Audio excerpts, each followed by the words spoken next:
it is not going to be a basic course, this is what you need to know because of that. But this is what you might like to know. This is what might come up in the near future or is already coming up. For some of you, it's no news at all because you created it. And for some of you, it's ridiculous. But for me, it's views. So, vestibular disorders, and let's see if this thing works, and some trends. First of all, as we didn't have a history lecture, I will just give you a short thing. I think, Mikael, I think you and I had this in the little booklet. The quick and dirty. The quick and dirty approach of the dizzy patient with 6 quick questions. Well, knowing that most of the patients with dizzy disorders will be found among those subjects, PPPD, standing for persistent perceptual postural dizziness or postural phobic vertigo, these questions might help you quite well. First question, for how long have you been dizzy? Is it acute onset or have you had it for some time? Generally, brain tumors don't linger for decades, for example. Is it acute or is it remitted? First of all, are you dizzy at this very moment? This actually tells you that the symptoms you find correlate to what the patient subjectively perceives, and that is of importance, especially in a recurrent disorder. Do you have any pain? Pain and dizziness is generally malignant. If there is an ongoing pain together with the dizziness, that's a bad sign, and you should be more careful. At least I should be more careful. And then the critical question, do you get dizzy when you turn over in bed? Actually, more or less every BPPV patient gets dizzy when they turn over in bed. However, some other patients do that also as central positional vertigo, but they continue being dizzy for a longer time. Do you only get dizzy when you stand and walk? If that is the case, it's not 100%, but it points to the somatoform dizziness. Okay, so should I? No, but I think we'll do like that. So, if you only get dizzy when you stand and walk, that is at least something that points to a somatoform dizziness, as said before. And do the patient have migraine before? Yes, well, then at least suspect vestibular migraine. And if there is some kind of hearing symptoms, then you could suspect the, so to say, hearing-associated vestibular disorders, that is, Meniere's disease, schwannomas, labyrinthitis, cholesteatomas. So with these few questions, which doesn't take really long time to put to the patients, you can get quite much closer, and actually you can have your assistant or your phone nurse asking the question just in advance. So, then again, news and views of some vestibular disorders, and it should be pointed out that news are views until proven. No, but sure. So I'm going to linger shortly on these 4 disorders for a short while, because that's what we might be able to do. First of all, vestibular neuritis. We are approaching a definition. Should steroid treatment be done or not? And what do we know about etiology? Not much, actually, so we'll drop that one because of shortage of time, I think. Well, first of all, vestibular neuritis and an acute vestibular syndrome is not the same thing. And you heard before, Michael Hamadi showed us very neatly, and so did Michael Strupp, about how disorders with acute onset of vestibular symptoms could be central as well as they could be peripheral ones. So they are not the same thing. But in the very beginning of a acute vestibular syndrome, we don't know where it will end. The definitions of something that would be something like sudden onset of dizziness, malaise, vomiting, spontaneous nystagmus, do not tolerate head movements, but there should be no obvious neurological or cochlear signs. Then we could start to assume a vestibulopathy of some kind. Corresponding to the hints, to the head impulse, nystagmus, and test skew algorithm, we would say that an acute vestibular syndrome patients exposed to head impulses give some information. If it is pathological, well, it could still be a peripheral disorder. If it's normal, it's generally the pica infarctions, the cerebellar infarctions. Now, if the nystagmus looks like a peripheral one, then it could still be peripheral, while a gaze shifting, a vertical or a torsion of spontaneous nystagmus would point to the brainstem and to the anterior inferior cerebral artery. Again, with exceptions accepted. And if we do the test skew variety, a vertical shift would again point to the brainstem, and while a normal skew would again point to the labyrinth. So if one does the Hintz test in this order, arriving at the peripheral vestibular end organ, it's probably a decent and effective way. We drop that one. Well, first of all, when we talk about vestibular neuritis or vestibulopathy, we should consider that we do have 5 different kinds of sensors in the inner ear. And they are generally, and which is now well known, supported by 2 different nerves. The superior nerve will take care of the utricle, the anterior and lateral canals, while the inferior one picks up the posterior and the saccule. So today, we know that there are varieties. Most often we have a superior nerve loss, but we could have both down at the same time. It should be, and we probably have, inferior vestibular palsies at some kind, but they might fly under the radar, as to say, because we wouldn't see them. We would suspect, and I've seen a few cases, and some other of you have as well, and reported on them, patients with spontaneous nystagmus not being present, but there might be a little upbeat torsional distortion of the vestibulocular reflex, and there would be a loss of vestibular evoked myogenic potentials. Coming to corticosteroid treatments, how may I do a little opinion test? How many of you test acute vestibular loss with steroids in your clinic? Hands up. I guess we are something like a 1/4 to a 1/3 of the audience that are used to do that. Still, we had the work, again by Marcus Strupp and colleagues, that more than 10 years ago, I think had quite clear results that showed that either methylprednisolone or in combination with valciclovir actually caused a better reoccurrence or going back to normal of the vestibular function, and as tested by calorics. And we more or less repeated the study with one exception, and that is that we used intravenous beta-prednisolone, or betamethasone at the start, with the rationale that if patients are vomiting, they will perhaps not take up and use the steroids for any longer part of time. So, and we ended up with similar values, like 2/3 of the patients recovering normal vestibular function on there, and compared to 1/3 in a control or a historic control group. So we use steroids, but we use them with intravenous administration for the first time with the rationale I gave. And there are some better evidence for the use of that, because we now know, and there will be lectures on that, that vestibular loss actually causes cognitive impairment as well in the long end. So, about fistulas, third windows, well, the definition is that, well, you need not only radiology, you need radiology and symptoms. Because it's not always so exactly clear what you see when you see the labyrinth. Here is the first the report from Lloyd Minor in 1998, where you could actually see the dehiscence.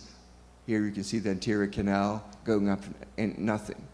But it's quite common that you have a thin bone on top of the temporal bone, and a certain amount of people are born with that or have it as some kind of, well, innate malformation, or if we should call it like that. But one can also speculate that the pulsating brain will, over the years, even thin this very thin bone out more, and leaving patient with symptoms like this. The typical symptoms described by Lloyd was vertigo by loud sound and pressure changes, unspecific dizziness, tinnitus, a false conductive hearing loss, and bone conduction hyperacusis. And the background physiology is actually that the sound energy, when exposed to the ear, is not traveling all the way up to the cochlea, but a certain amount of the energy picks up the route through the vestibular labyrinth, and, so to say, releasing itself through the third window, and by that causing the vestibular symptoms, mainly in the plane of the anterior canal, together with less energy affecting the inner ear, which will show up like something that looks like a false conductive hearing loss. Yes, and what has been said recently on this is that you should recognize the symptom. It's good if you could show that the patient has a Tully or a Hennebert sign. The Ankel-Weber sign is quite good. With Ankel-Weber, we mean that you use a tuning fork, and you put the tuning fork on the malleus, that is on the feet of the subject, and you ask the patient, not do you feel this, but do you hear this? And the patient with a third window will point and say, yes, I actually hear it in my right ear. And some tests that were done in the lab show that you can actually evoke potentials by putting sound to the ankle, to the foot of a subject. And you could actually reach speech discrimination of up to 50% by putting a microphone to the foot of the people. No, it doesn't matter which side, actually, because this is probably fluid generated. So if you stimulate the right ankle, could be the left ear, but they will hear it in the left ear. The treatment has been suggested is, well, now people tend to go two ways, either capping, that is covering the fistula from the medial fossa side, or if that doesn't work, you could actually go in, but then you need to remove some of the ossicles and plug the anterior canal on two sides of the fistulas. Together with that, some colleagues have tried a combination of round window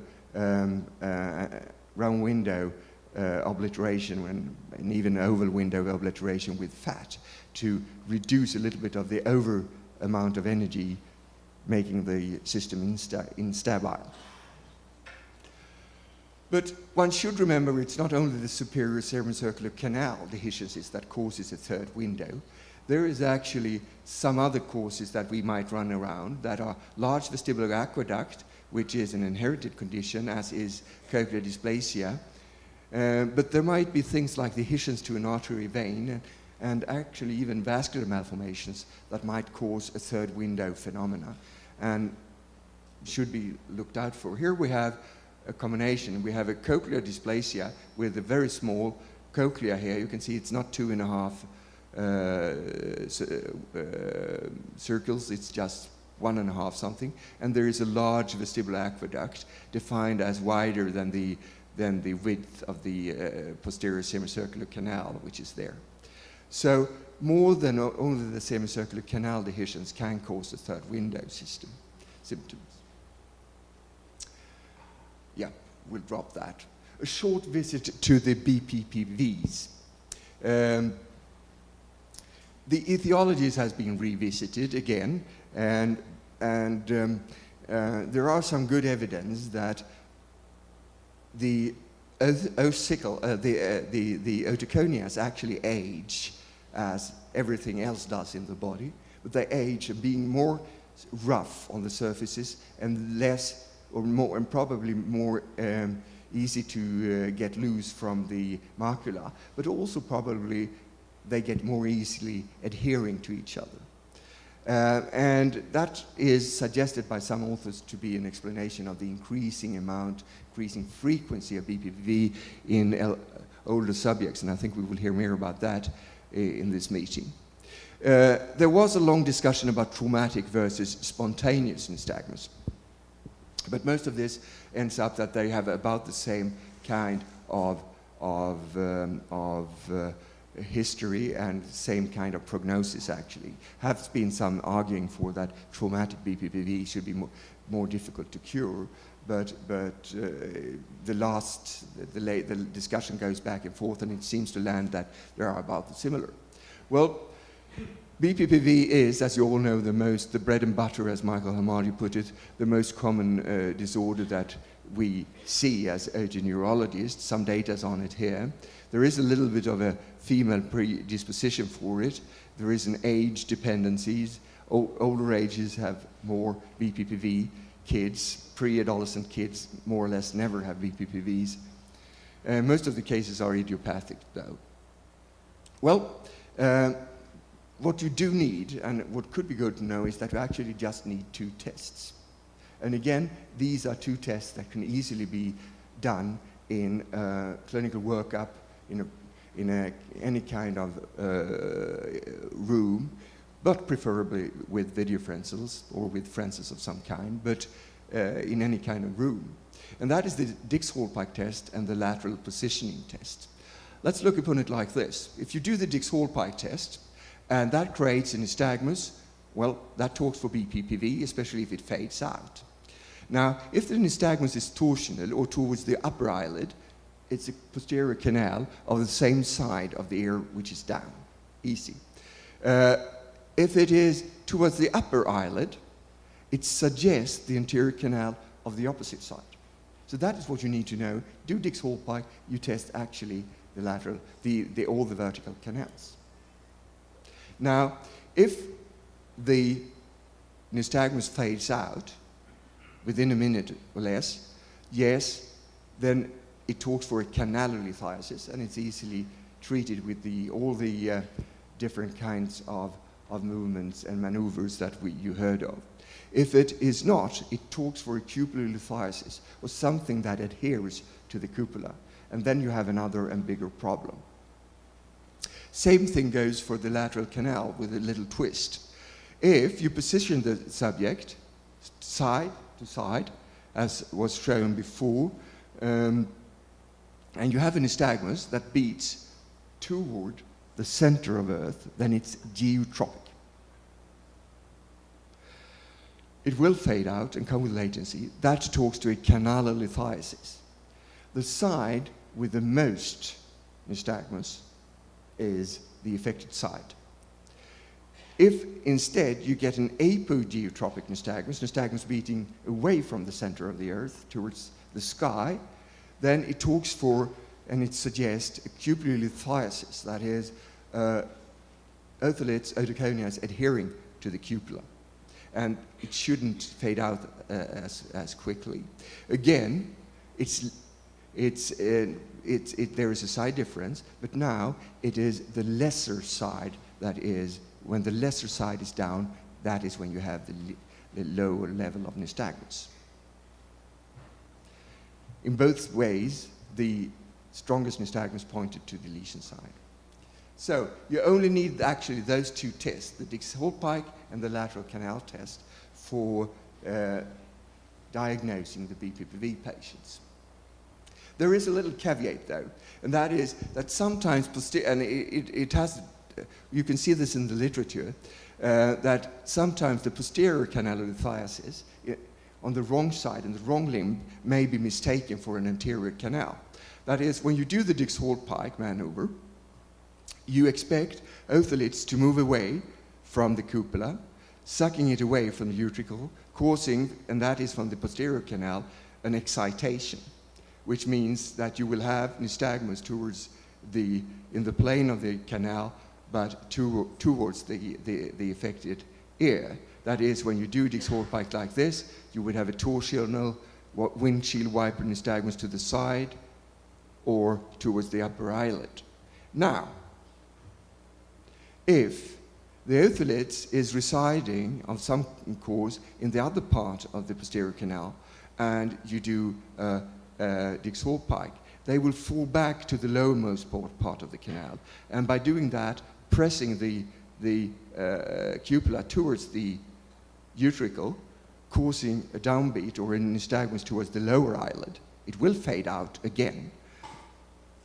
But this may then be diagnosed as an anterior canal and wrongly treated or not treated as easily as it could have been treated. Now, the simple way to find out if you get something like this is actually to repeat the test. We have come quite a bit of a way and deciding on what canal is what. And again, as Michael said, you are welcome to take a photo of this slide, which is a table for what kind of nystagmus you would expect from different causes. Yep. Otherwise, you could download the app from Hamish McDougall and others, from the AVOR app, where you can actually simulate the different kinds of BPPV. Everything goes, I said. Well, there are a number of tricks to treat the posterior canal, but doing the Simon, doing the Epley maneuvers seems to be rather having rather the same outcome. More or less, it seems like if you're used to doing one way, you probably will be more successful with continuing using that. But don't forget the prolonged positioning. It can be quite useful in some cases.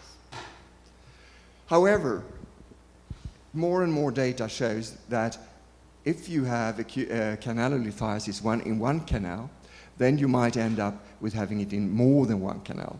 For example, the majority in this series of about 85 patients had a posterior canal BPPV, but not a few of them also had signs from other canals. Lateral canal, even more, which might be a problem for treating. And for treating, we've seen some kind of a revival of the automatic chairs to be able to treat the patient. The Omniacs, yes, this is the Sydney Omniacs with myself inside, which I don't think is easily available anymore. But this is the TRV chair, emanating from France, that is not machine but man operated, and this is the same guy who got the lidocaine here, and he survived this one too, and that can actually be quite helpful, especially when it comes to barbecue maneuvers like this, and you can do the power barbecue in case of a cupulolithiasis, which actually can be quite effective. And especially when you have more than one canal and where other options fail, and in patients with cervical lesions or immobile patients. So I think we would see more of this coming around. And we can actually now, using high power X-ray, we can actually see otoliths for the first time, I think, in a living being of some kind. This is a high-powered X-ray that we did in the European Synchrotron Research Facility, where you can actually see the macula utriculi and the macula saculi. The calcium is picked up by the X-ray here. Here's the basal turn of the cochlea and the ampulla. And they actually look like they're pretty much angular as they are in the histology that we get. So, well, we drop that. And then we move over to the last one, the Meniere disease. There are some trends in Meniere's disease. There's a lot of papers. The last 2 years, there are more than 300 papers on Meniere's disease. Some of the things I would like to mention is the MRI of hydrops coming up, and the caloric video hit disparity, and some new insight on in-rear metabolism and treatment. Well, first of all,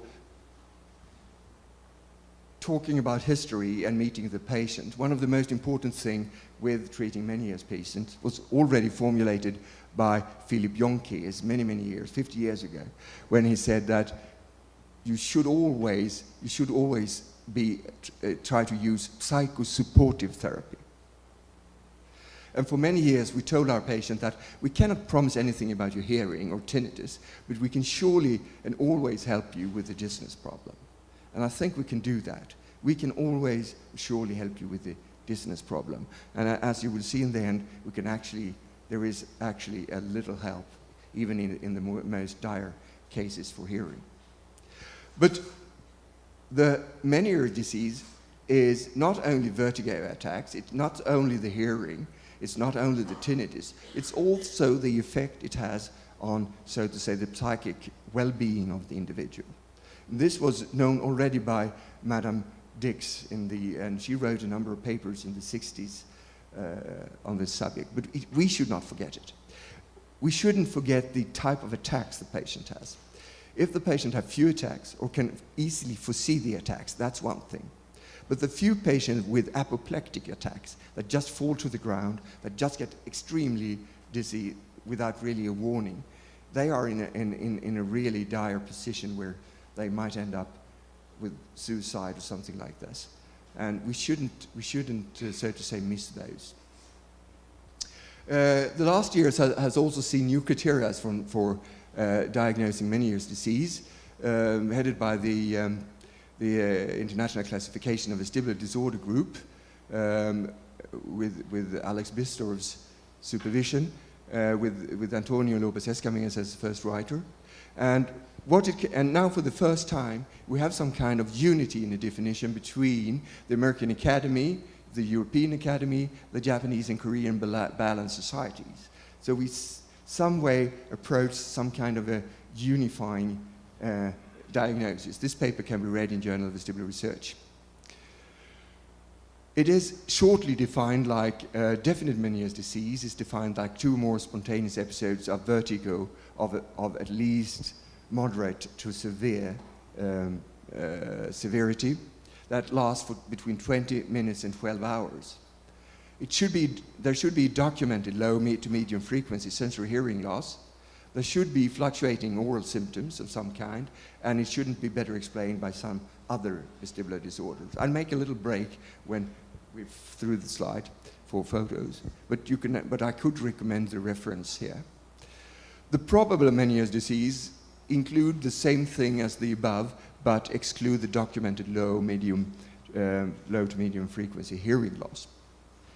But now, for the first time, we do have a kind of unity in definition of Meniere's disease, and I would urge all the participants here to use this definition in further studies and further writing.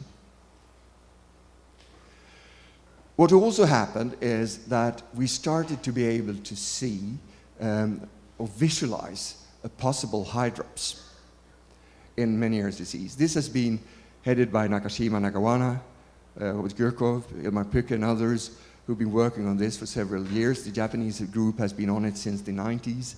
And where we can actually see that as the perilymph is gathering gadolinium, the endolymph is not, which makes it possible to see or differentiate between the 2 different partitions of the labyrinth.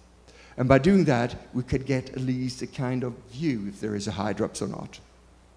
Now, a hydrops isn't the same as the disease, but we are approaching something. Here, we can see on the cochlea, with the black little thing here, is the endolymphatic space being enlarged. And actually, giving honor to Korea, late Wong Sang Lee and others published this paper in 2012, where they documented endolymphatic hydrops and correlation with audiovestibular functional testing in patients with definite Meniere's disease, where one could see the hydropic cochlea here in correlation with symptoms. And lately we've ourselves been able to do this by in an animal model where we can actually, and I will talk about that later in the meeting, where we can actually cause the hydrops, compare this here, the scala vestibuli, and here, the scala vestibuli. And this is the same mouse at 2 different occasions, with vasopressin or without. And it is a beauty to see, be able to see how well you can visualize the structures. Here, this is a mouse inner ear with the scala media, vestibuli and tympani, and the saccule and the utricle visualized. So we're heading there. Now, one should say a few things more about Meniere's disease and the therapeutic stuff. Meniere has a problem with diagnosis. It is criteria diagnosis, although that we are now approaching unity of some kind. But there is an extremely variability when it comes to symptoms and course, because we have spontaneous remissions, and they differ from one patient to another.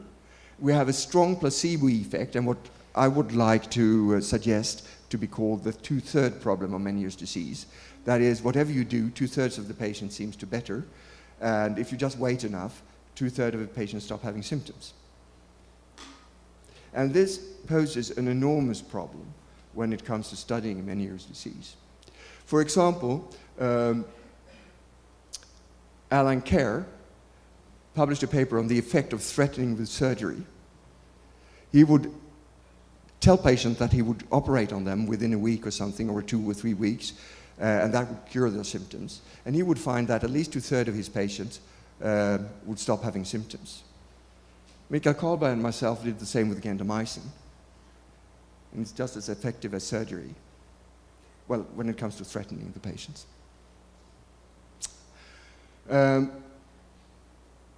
Yes, beta-histine has been the problem, and I think Michael will talk more about that later, but there are some evidence now that beta-histine, which has been a workhorse in the treatment of BPPV, does not really have that effect, or is hard to discern, at least in the doses tried, from placebo.